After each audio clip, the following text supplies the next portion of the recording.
The Signal Oil Program, The Whistler.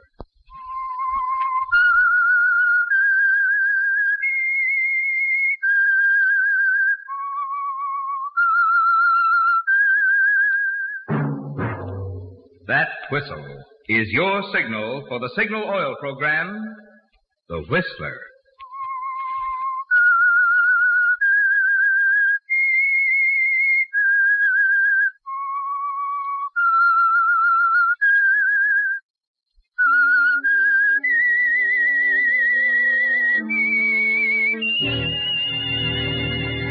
I am the Whistler, and I know many things, for I walk by night. I know many strange tales hidden in the hearts of men and women who have stepped into the shadows. Yes, I know the nameless terrors of which they dare not speak. Yes, friends, it's time for the Signal Oil Program, The Whistler. Rated by independent research, the most popular West Coast program in radio history. And Signal gasoline is tops, too. Tops in quality. It takes extra quality, you know, to give you extra mileage. And Signal is the famous Go Farther gasoline. So look for the Signal circle sign in yellow and black that identifies friendly dealer-owned Signal stations from Canada to Mexico. And now the Whistler's strange story. Dark Moon.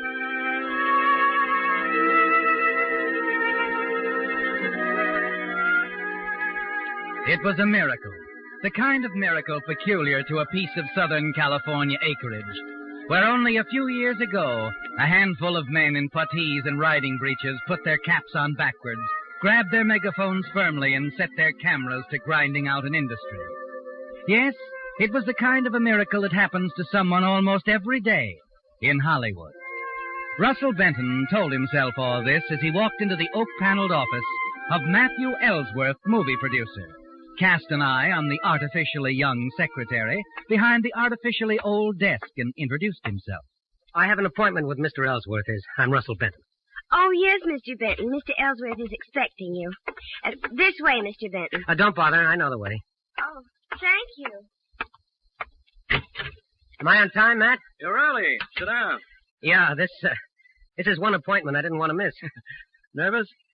Yeah, a little. Relax. It's not going to hurt a bit. You know, I've got a lot of confidence in you, Russ. I hope you're right. Funny, isn't it? Only a week ago, you were just another name. A face that dropped in once a week at the casting offices around town.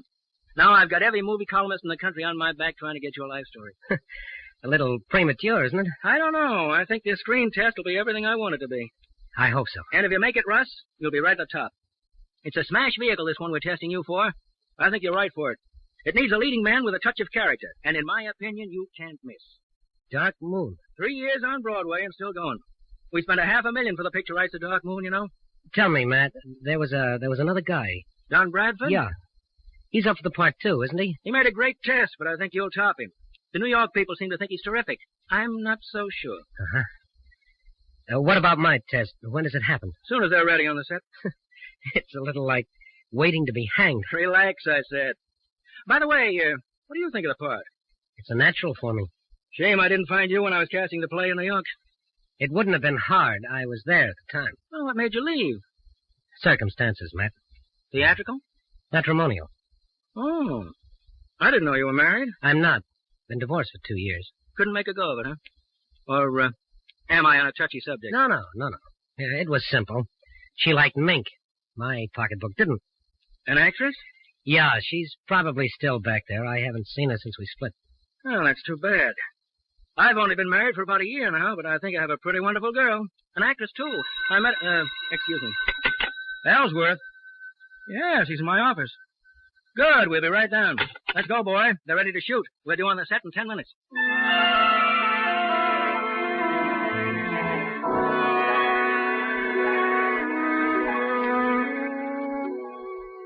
And in 10 minutes, the miracle begins to happen, Russ. As soon as you face the camera, the second Matt gives you the cue to begin, you forget about everything except the scene you're doing. Forget about Kathy and the marriage that failed. Forget the struggle, the futile hopes, and even the miracle that placed this opportunity in your lap. As you get into the scene, all you know is that you're giving the greatest performance of your life. And when the cameras finally stop grinding, you can tell from the look on Matt's face that you made it. That the name of Russell Benton is as good as on 1,000 theater marquees over the magic title, Dark Moon. Cut. Same, boys. All right, print it. All right, wrap it up. How was I, Matt? What do you think? Terrific. As far as I'm concerned, it's settled. Who else is A there? handful of New York backers. I'm flying back there tonight with the prince. Call you as soon as it's definite.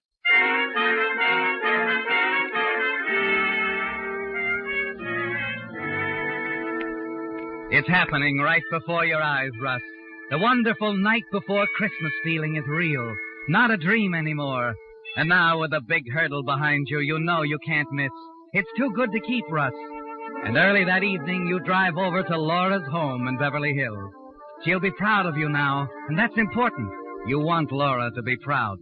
Russ, darling, I heard. I'm so happy for you. Me too. Have they said anything definite? Matt's gone to New York with the prince. Oh, you mean about Don Bradford? Yeah, huh? Well, the New York people have held out for him all along. But don't worry, darling. Matt'll make him see the light. Come on now, the party's out by the pool. Let's join them, shall we?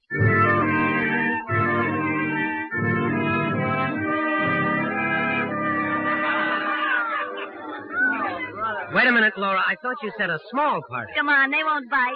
I'll introduce you to some of the nicer ones. Well, if you... Say, isn't that Frances Connors, the columnist? Uh-huh. Queen Frances herself. I want you to meet her. How do you do it, Laura? You'd be surprised. Now, be nice to her, darling. She can make or break any actor in Hollywood. Do I kneel down and kiss her hand? No. Just give her a captivating smile, A26, darling. The impressive one. Frances! Excuse me. Yes? Oh, Laura. Frances, I'd like you to meet Russell Benton. This is Frances Connors, Russ. Aha! Mr. Lucky himself. How do you do, Russ? I've been waiting to meet you. How do you do? I've heard the good news. Congratulations. It's a great story and a great part, darling. I'm all for you. Thanks. Don't let it spoil you, Russ. Go on, Francis. I love it. Well, let's have the story. What did you do up to now, Russ? Oh, the usual stock. And several years of theater work in New York. That's about all. Ever been married? Divorced? Kidnapped? Shot at? Married and divorced, yes. Russ, you never told me. You never asked, Angel. Why should I... Mr. Benton, excuse me, please. Yes. You're wanted on the phone, sir. Said it was important. Oh, you'll excuse me? Of course, darling. I'll think up some questions while you're gone. Be right back.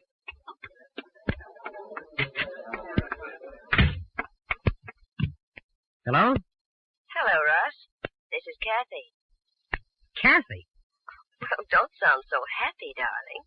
Where are you? In front of my fireplace in Hollywood. But I thought you were in New York. How did you know I... What made you call here? It wasn't too hard to find you, dear. What do you want? I just want to talk to you, if it isn't asking too much. Well, you better forget it. I told you once I was through, and I meant it. You're being very foolish, you know. This is business. Business? Your part in Dark Moon. Maybe I didn't make myself clear. I don't want to talk to you about that or anything else. I think you will, Russ. It's so nice. You're a success now. Matt Ellsworth seems to think so. Does he? Anything odd about that? No, I just wonder sometimes whether Mr. Ellsworth knows you as well as I do. Perhaps I ought to have a talk with him. What makes you think you could talk to Ellsworth? Well, that shouldn't be hard, darling. You see, I'm his wife.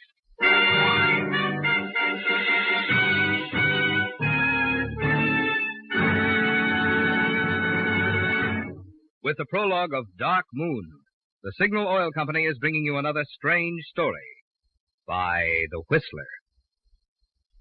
But now let's tune in on another strange story. Listen.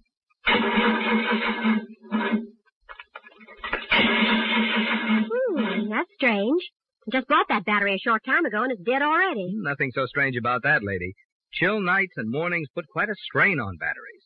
And some batteries hold up better than others. You mean all batteries are not alike? Indeed, they're not. That's why when you're investing money in a new battery, it's not good business to take a chance on new or unknown brands. Make sure that you're choosing a real quality article, such as a genuine Signal battery. Every rugged Signal battery is made from the very finest materials, according to exacting specifications laid down by Signal Oil Company.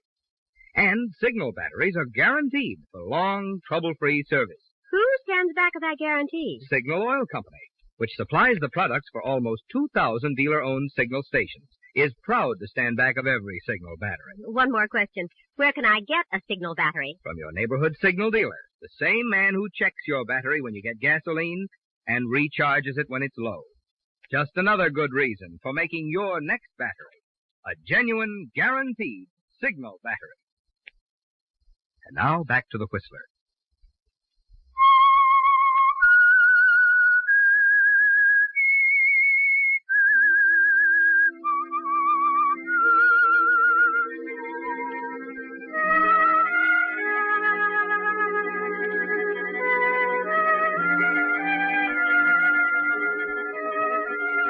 Yes, Russ. Kathy is Matt Ellsworth's wife. You stand dumbly at the telephone, her words still reverberating in your ears. Putting it together now. Matt's remark this morning about marrying some actress, the most wonderful girl in the world, he'd said. Yes, Russ, it's true. Kathy is Mrs. Matt Ellsworth. She can ruin you with a word.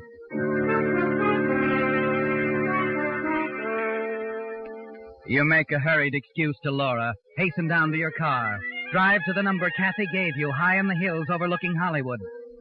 And as you walk up the steep stairs to her front door, you make a decision, Russ, that if Kathy tries in any way to keep you from getting that part, you'll do anything to stop her. Even kill her.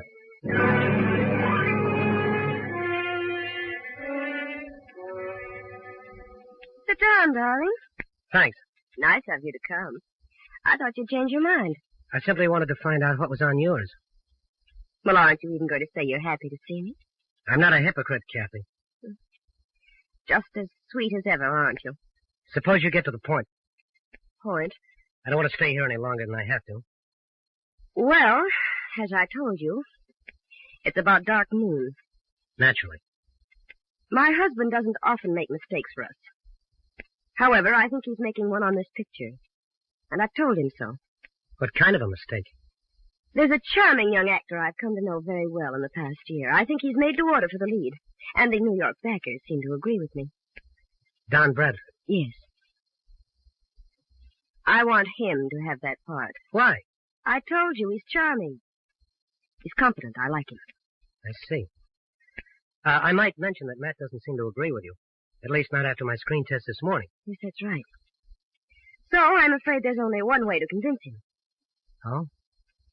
You're going to tell him you don't want the part, Russ. You've decided not to take it. What? You think I'm crazy? No, that's why I'm talking to you. I've put some high cards in front of Matt, Russ. But I haven't played the ace. What do you mean? He doesn't know we were married. There are some things I could tell him. You wouldn't do that. I don't think I'll have to. Because you're going to gracefully decline in favor of Don Bradford. I think I know why you're doing this. I told you I liked Don Bradford. No, it isn't that. You know as well as Matt that I'm right for this one, and this part will make me overnight. And you resent that, don't you, Kathy? Nothing could hurt you more than seeing me successful. It's not a boost for Bradford, it's a kick at me. All right, call it anything you want. But Matt gets back from New York tomorrow night at 9:30.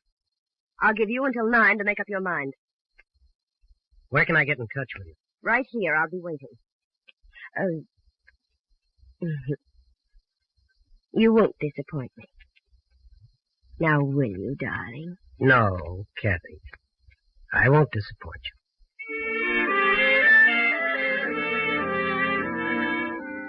You know she's deadly serious as you leave the house.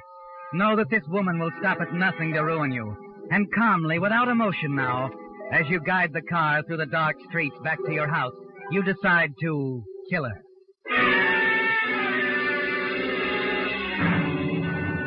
It will involve a risk, a terrible risk, but you're ready to take any kind of a chance now, with destruction 24 hours away. Yes, all you can do now is improvise, prepare in advance for the questions that are bound to come. The next morning, you call Laura. Hello? Hello, Laura. This is Russ. I wonder if you could give me a hand. Oh, why not? Anything planned for tonight? Free as a bird. Good. This may sound a little premature, Angel, but I thought I'd drum up a little thing at my place, you know, for 10 or 20 or so. A celebration. Oh, sounds like fun. I'll be busy all day, though. I have to get a few things for the party. I might not get there until around 9. Could you be a pal? Sort of get things started for me? Well, what time? 8:30 or so. I'll leave the place open, have everything ready for you. Suppose you could round up enough people to make it interesting? Free party, darling. They'll be standing in line at the door. Then I can count on you. Of course, dear. You won't be long, though. No, Laura. I won't be long.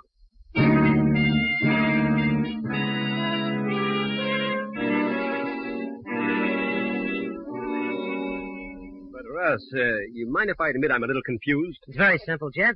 Is it? You're not the biggest agent in the world, you know. You were saying the other day you'd give anything to handle me. After all, 10% of my salary after this picture is shot. And... I know, Russ. I just don't understand why you'll sign up with me now after you turn me down. I can trust you, Jeff. That's why. I want you to do a favor for me. Oh. I'm having a little party tonight. I can't get there until after 9, and I want to tell him I was tied up with my agent, say from 8:30 till 9 o'clock. You want me to say... Yeah, Oh, look, Russ, That's all you know. That's all you have to say no matter what comes up. And tomorrow, I give you a 7-year contract as my manager. Now, what about it? What can I lose? It's a deal.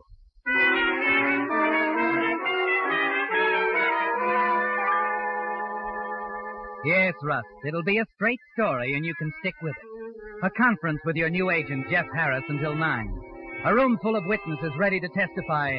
You arrived at the party a few minutes afterwards with your arms full of groceries.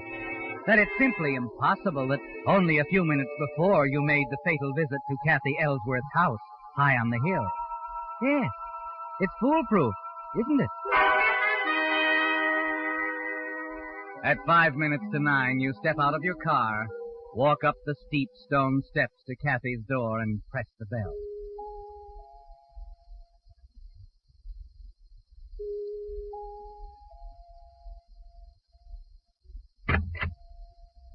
Sorry I kept you waiting, darling. I was on the phone. Come on in. No hurry, Kathy. Let's go into the living room, shall we? Any way you like. Sit down. I'll stand. All right. Now, what about it? I want to make very sure of one thing, Kathy. You are going through with this? Well, of course I am. Matt will be here in half an hour, Russ. There's no way I can change your mind? I told you the way. It's too bad, Kathy. Too bad. Russ, no.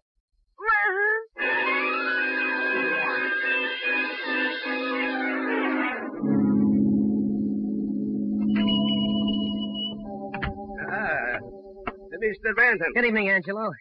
Open a little late, aren't you? Every night, Mr. Benton. Take my advice, my friend. Never go into the delicatessen store business. Work all day. Work all night, too. I thought you closed at 9. It's 10 after, isn't it? 10 o'clock we close. Oh, well, that's a break for me. I got a bunch of hungry friends on my hands tonight. What do you suggest? Oh, maybe some salami, Swiss cheese, beer. Great. A pound of each of those. Some kosher dills if you have any. A couple of loaves of rye bread. Take it easy. And some champagne, Angelo. Champagne? Yeah, half a case. After all, Angelo, this is a celebration.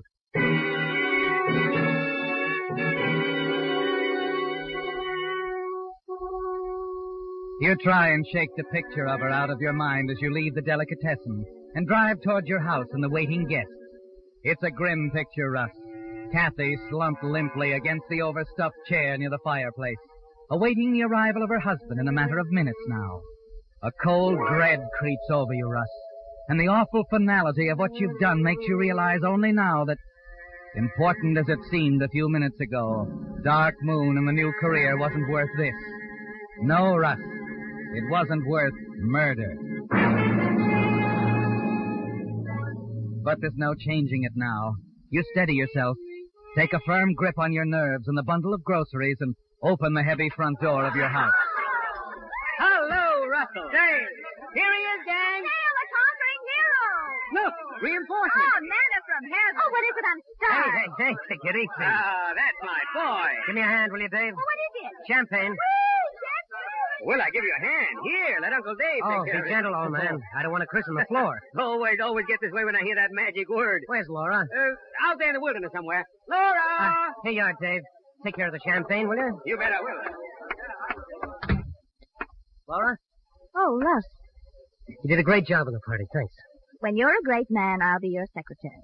Did you take care of everything, darling? Huh? Your business. The thing that tied you up. Oh, Oh, yes. Everything is fine. Did Matt call yet? No, not yet. When did he get in? He ought to be in now. Nervous? Yeah, a little. I don't blame you. Well, he'll be over in an hour or so. It was nice of Frances Connors to accept tonight. Is she here yet? No. Let's see, there was something Oh, yes, I knew there was something I had to tell you. Yeah. Russ, telephone. Okay, I'll take it in the den. Excuse me a minute, Laura. Yes.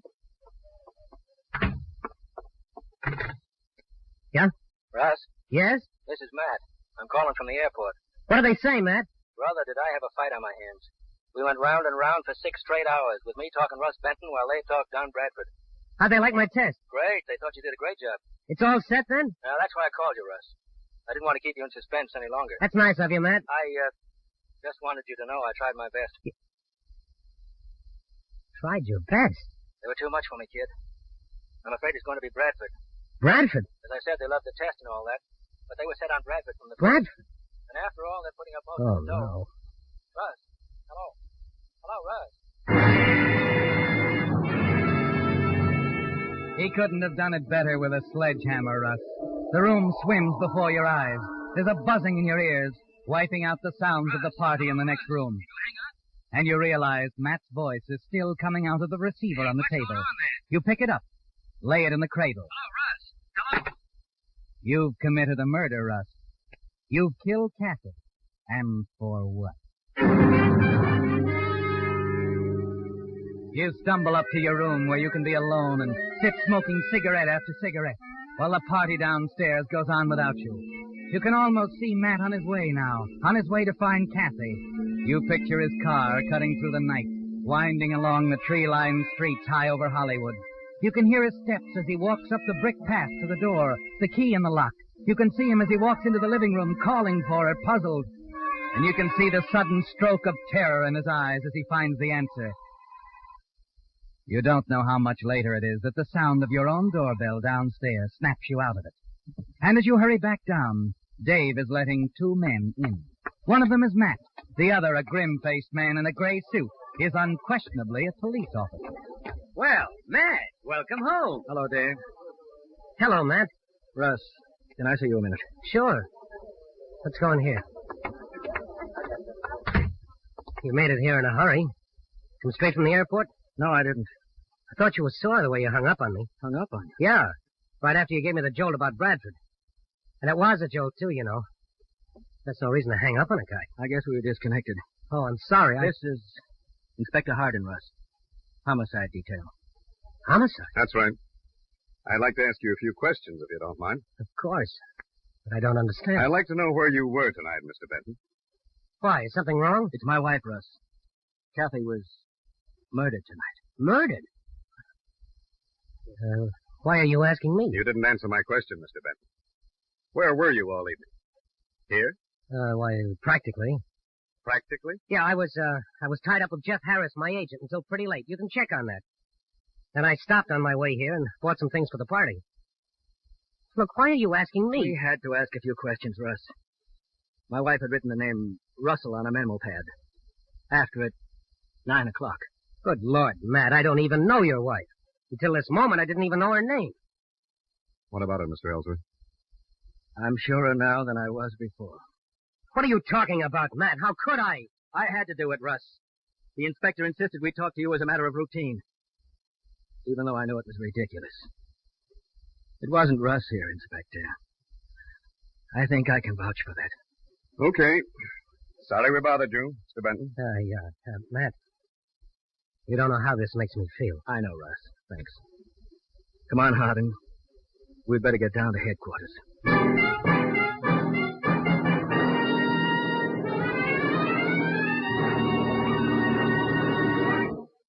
The Whistler will return in just a moment with a strange ending to tonight's story.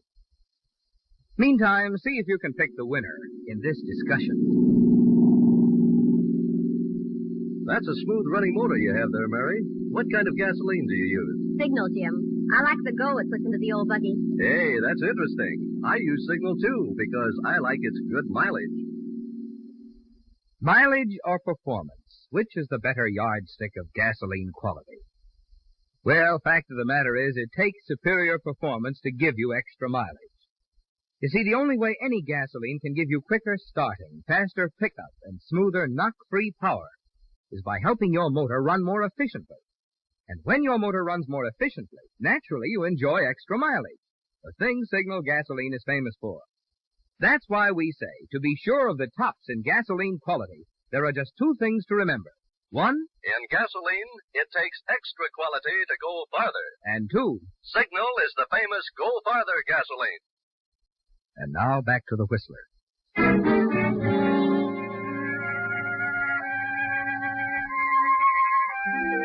Well, Russ, you've brought it off. Somehow, somewhere, you found the strength to face Matt and the inspector. And as you guide them back to the front door, you know the worst is over. That in spite of that damning piece of paper with your name on it, there's still no reason for them to suspect you. Still no known connection between you and Kathy. Still no discovered motive.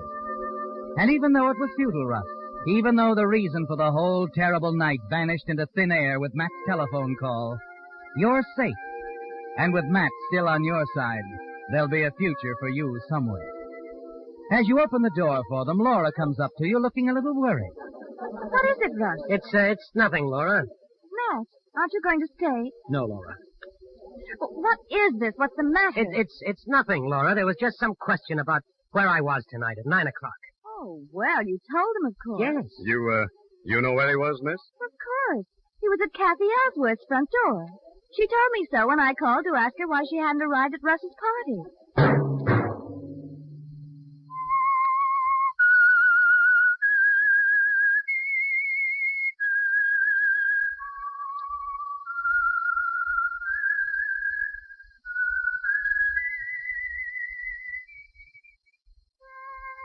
Let that whistle be your signal for the Signal Oil program, The Whistler, each Wednesday night at this same time.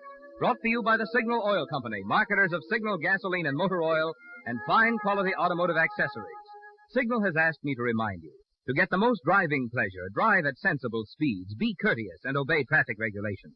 It may save a life, possibly your own.